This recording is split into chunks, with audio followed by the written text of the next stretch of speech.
AutoCAD 1 2D Drafting, Boston Architectural College. And in this video we're going to take the object we drew in the first video, the shaft mount block, and we'll be annotating it using the styles that we were in the template, which we created in an earlier class, in an earlier video. So I'm going to zoom out a little bit to take a look at what we've drawn here, and then just drag a window approximating what our sheet will be like, just roughing it, nothing accurate.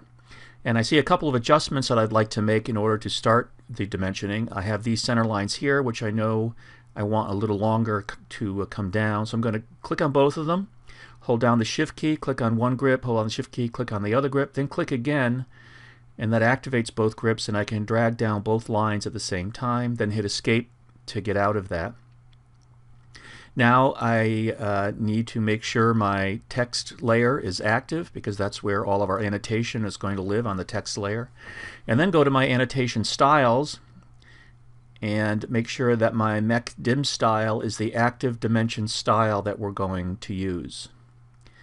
And then we can go to, on the ribbon, the linear dimension style, snap to the end of one of these center lines, and then snap to the other, and then drag down, and then come back up. And I'm going to go to the Annotate tab on the ribbon so that we see all of the annotation commands, and then click on the Continue command and click on the next center line, and then on the edge of the actual object itself. So we have a 0.5 dimension where the center line is off the outside edge. And then simply repeat on the side here. Do a linear, click at the bottom and the outside, the bottom side and the top side to get the width, and then again to get the location of the center line on the short end of the object. And then here we're going to show the width of our piece that projects up. And then we're going to go up to the side elevation and show the thickness of the side, and then the location of the center line that shows the curved portions that project up, and that being 2 inches up off the bottom. And then the next thing, we have one more linear over here. We'll show the spacing between the two projected portions, being 1 inch. And that's all of the linear dimensions that we need. All of the straight line dimensions are now taken care of. So now we're going to go to radius, and we'll pick on the large outside edge of our curved portion. And then we need to do the same for the inner portions, a radius. We'll click on the inner circle for the bore. However, we're not going to use the actual dimension. We're going to use this as a note. So before we place the extension line, we're going to type in T, and then it's asking us to enter the dimension text. So here we'll type in exactly what we have on the handout, where it is a 1 inch drill, comma, 1.5 inch C-bore or counter bore, and then comma. This is all on the command line. Then 0.25 inches deep. Then enter to place the text on the screen, and then click to actually locate the text where we want it. We also have actually one more linear to do over here, so let's go back to linear and show the width of the end elevation. And let's zoom out, and we have a radial dimension here we should include. So back to the Annotation tab, and we need a radius on this corner, and then also a radius for the bolt slot, and we'll place that one over here. try to give it so it's there. So let's do a Z enter, E enter for zoom extents. Take a look at our whole drawing, and we see everything is now dimensioned. Let's save our drawing. We've done a lot of work.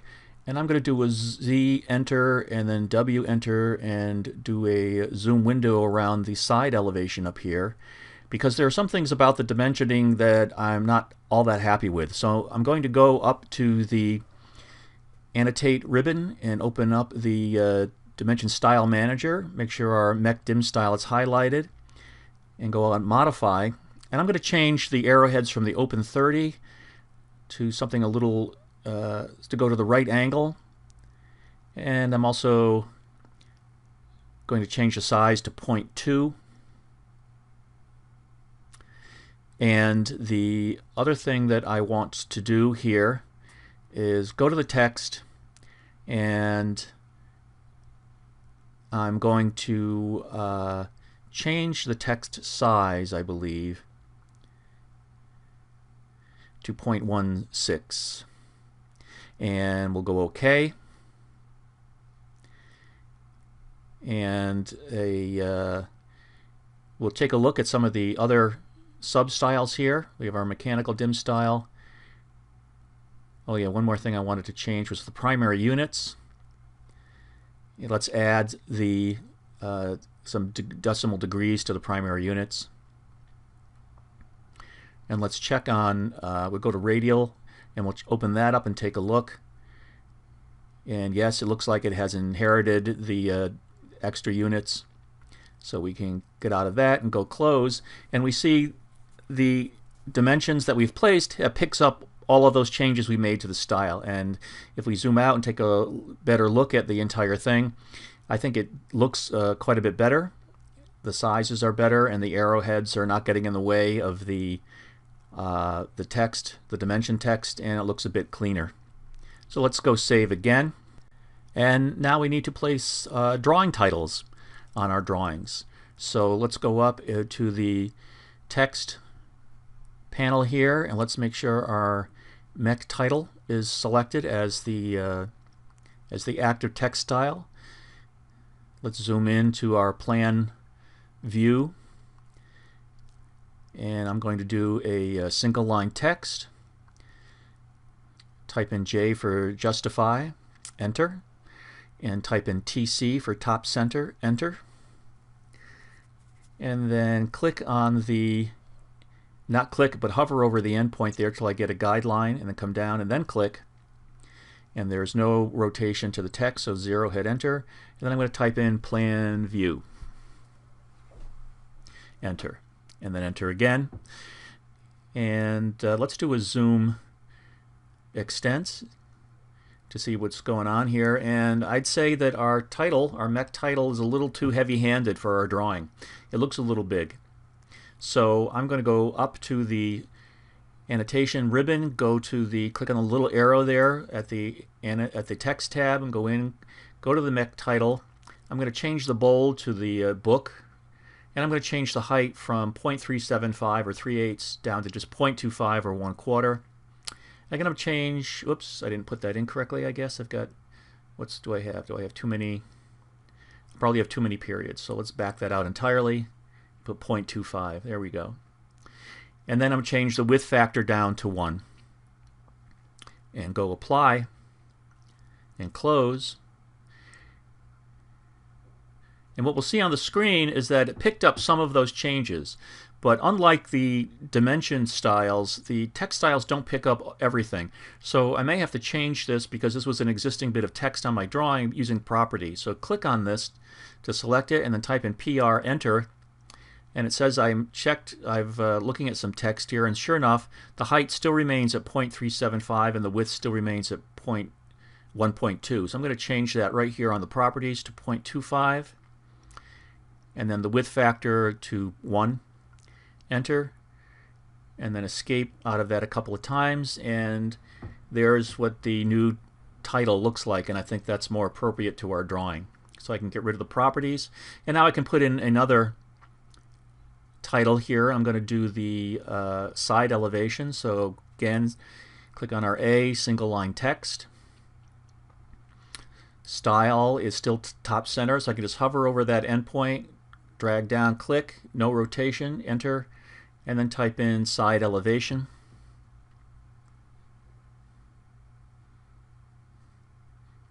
Enter, and then enter again. And lastly, over on our end elevation, we need to do the same thing. So I can just hit enter at this point, because that will restart the text command, the single line text, and it still remembers the TC, so just hover over the end of the center line, drag down, click, and then enter the end elevation text, and then enter and enter. Okay, so I've got all my drawing titles in place. What I can do is, if I want to underline these, is edit them by putting a %% at the front of each bit of text, because single line text doesn't have the same formatting values that the multi-line text does, and you just need these codes, the %% at the front beginning of your text, and that will force an underline underneath the single line text. So there they are. Our drawing titles are now underlined. And now I'm going to do a mouse wheel pan and zoom into the side elevation, because we need to place a notation on the key slot. So we're going to use our leader for that. So go up to the leader panel, make sure the mech leader is the active style, and then click on the multi-leader command button up there on the ribbon. And I'm going to snap to the little side of our key slot, and it's not really letting me place the line where I want, and that's because, if I remember correctly, in the style we have the angle of the leader locked, and because this is a spline or curved leader, I don't really need that. So I'm going to go to the leader structure and turn off the first line segment being locked into 15 degrees. And leader format, I'm going to change that down, the size of the arrowhead down to 0.2 to go and be in line with our dimension styles.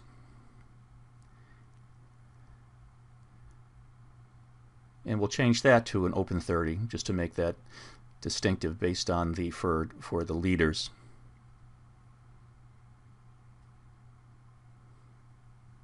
And the text height is 0.125. That's okay. That's set in the mech note text style, so we can't override it here. So click on leader, snap to the midpoint of the side. Now I can place that leader line wherever I want, and I can place it there. Click to locate it, and it starts the once I click and put the leader landing location where I want it, it starts the multi-line, and I can drag this out and then put in my note, which is key slot, and I'll say it's centered on the center line, abbreviated a little bit, and reference to see a detail, which we're going to place on this sheet. And then click somewhere outside of our multi-line, and that should place our text alongside the leader line, and we are set there with our notation calling out the key slot. And let's just do a zoom E extents, and there's our finished annotated drawing. In our next video, we'll compose the page using paper space and layouts and show our drawing at a couple of different scales, and then get it ready for plotting and actually plot a sheet to PDF. So we'll see you then.